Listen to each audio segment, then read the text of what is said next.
बेटा आज एकादशी है और एकादशी के दिन आश्रम में एकादशी का पर्व मनाया जाता है, आश्रम में भोजन नहीं बनता, इसलिए आज तुमको भी एकादशी का व्रत रखना पड़ेगा। अब वो भोला राम भगत इतना सीधा था, इतना सरल था, इतना सच्चा था, कहने लगा महात्मा जी अगर आज आपने मुझे एकादशी का व्रत रहने के लिए कहा तो फिर मैं कल की द्वादशी नहीं देख पाऊंगा। महात्मा जी ने सोचा ये खाने का बहुत शौकीन है, मर ना जाए कहीं बगैर भोजन। ठीक है भैया अगर तुम नहीं रह सकता तो एक काम कर 1 किलो आटा लेकर जा और सरयू नदी के किनारे आश्रम से बाहर जाओ और वहीं पर बनाना और खा लेना। लेकिन सुनो जब खाना तो इसके पहले ठाकुर जी को भोग जरूर लगा देना। अब 1 किलो आटा घी और गुड़ लेकर गया तो जाकर के रखा, सरयू नदी के किनारे रखा और भोजन बनाया। और जब बनाया उसको याद आया कि गुरु जी ने कहा था पहले ठाकुर जी को भोग लगा देना। अब वो इतना सीधा इतना सच्चा सोचने लगा कि गुरु जी ने कहा ठाकुर जी को भोग लगा देना, तो ठाकुर जी 4 भुजाओं के साथ पीला पीताम्बर पहनकर शंख चक्र पद्म आयुध लेकर आएंगे और हमारे साथ भोजन करें। उसके मन में ये भाव है। अब भोजन बनाया, बुलाने लगा, गुरु जी ने कहा था भोग लगाना, कहने लगा कि राजा राम आइए अयोध्या नाथ आइए मेरे भोजन का भोग लगा जाइए। राजा राम आइए अयोध्या नाथ आइए मेरे भोजन का भोग लगा जाइए। राजा राम आइए हो राजा राम आइए मेरे भोजन का भोग लगा जाइए। मेरे भोजन का भोग लगा जाइए। मेरे भोजन का भोग लगा जाइए। कहने लगा, अब गुरु जी की बात याद आई तो भोजन बना कर रखा, कहने लगा कि राजा राम आइए हो अयोध्या नाथ आइए मेरे इस भोजन का भोग लगा जाइए। कितने भाव से बुलाया। भावना में अगर भाव है तो भाव से बेड़ा पार है, भावना में अगर भावना नहीं तो भावना ही बेकार। इतने भाव से उस भक्त ने बुलाया, इतने भाव से बुलाया कि राम जी तो साथ में आए, लेकिन सीता जी कहने लगी ये भक्त इतने भाव से बुला रहा है तो हम भी आपके साथ चलेंगे। अब राम जी तो आए लेकिन साथ में सीता जी भी आई। अब भोला राम भक्त ने देखा राम राम राम, गुरु जी तो बोल रहे थे भगवान एक आएंगे और उन्हें 1 किलो आटा दिया था, पर यहाँ तो 2-2 भगवान आ गए। लगता है मैं आज भूखों मर जाऊंगा, 1 किलो आटा में कौन कौन खाएगा। चलो ठीक है कोई बात नहीं, अगर आप लोग आ गए हो तो पा लीजिए। अब थोड़ा थोड़ा भगवान को खिलाया, फिर खाया, और जब भगवान जाने लगे तो कहने लगा हे भगवान ये बताओ कि अब अगली बार कितने लोग आओगे।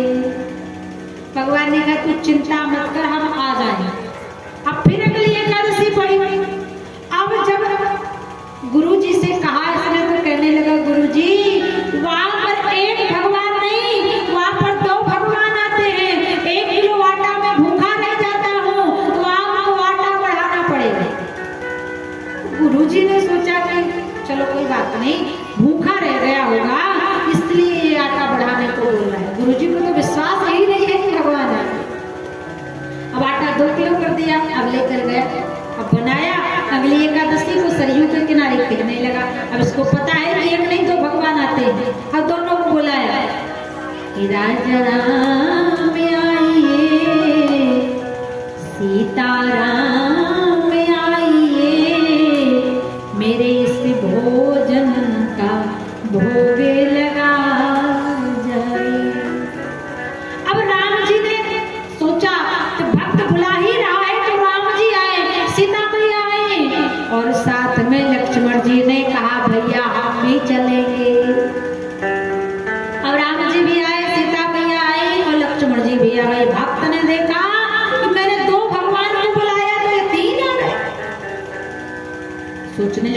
विडम्बना है, एक को बुलाओ तो दो आते हैं, दो को बुलाओ तो तीन।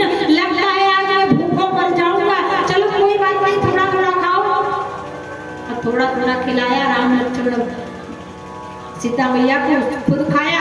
अब भगवान जाने लगे तो कहने लगा, प्रभु अब तो बता दो अगली एकादशी को कितने आओगे। राम जी ने कहा बताएंगे नहीं, आ जाएंगे। अब अगली एकादशी पड़ी तो कहने लगाया भक्त गुरुजी वहां पर एक नहीं, वहां पर 3 भगवान आते हैं, आपको आटा 10 किलो करना पड़ेगा। गुरुजी ने सोचा 10 किलो, चलो कोई बात नहीं, भूखा रहा होगा 10 किलो दे दे। अब 10 किलो दे दिया। अब गया भोजन बनाया। अब उसको पता था 3 आते हैं, तीनों को बुलाया। कहने लगा राजा राम आए हो, सीता राम आए हो, राम आए, मेरे भोजन का भोग लगाइए। राजा राम आए, सीता राम आए, मेरे भोजन का भोग लगा जाए।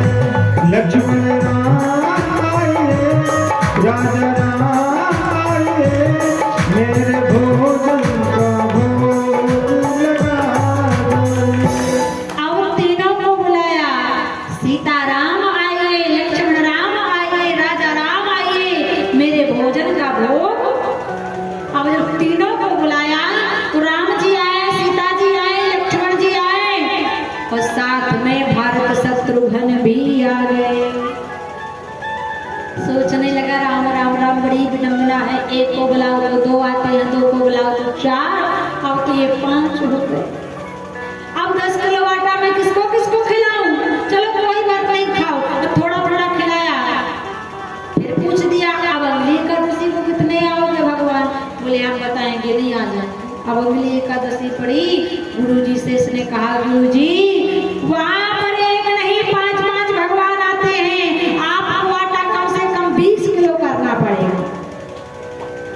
अब गुरुजी ने सोचा कि अकेला आदमी 20 किलो खाएगा, कहीं ना कहीं ये आटा को बेचता होगा, चलो उसकी परीक्षा करें, इसको 20 किलो आटा दो।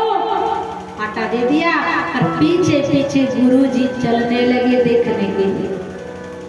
अभी गया 20 किलो आटा लेकर के, अब बैठा सरयू नदी के किनारे और कहने लगा, सोचने लगा कि एक को बुलाओ तो 2 आते हैं, 2 को बुलाओ तो 3 आते हैं। काम करता हूँ आज बनाता ही नहीं, पहले बुला लेता हूँ, देख लेता हूँ कितने आएंगे, उस हिसाब से फिर बनाया जाए। अब बनाया नहीं, आटा घाटा गुड़ और घी रखा और राम जी को बुलाने लगा। इतने भाव से बुलाया, इतने भाव से, जरा दोनों हाथ उठा के ताली बजा के राम जी को बुलाइए, आ जाएंगे। आ जाते हैं राम, कोई बुला के देख ले। कहने लगा कि मेरा छोटा है परिवार, हरिया जाओ एक बार। मेरा छोटा है परिवार, हरि आ जाओ एक बार। हरिया जाओ, हरिया जाओ, हरि आ जाओ, हरि आ जाओ। हरिया जाओ, हरिया जाओ, हरि आ जाओ, हरि आ जाओ। मेरा वैष्णव मैं परिवार।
देखो भक्ति में इतनी शक्ति होती है।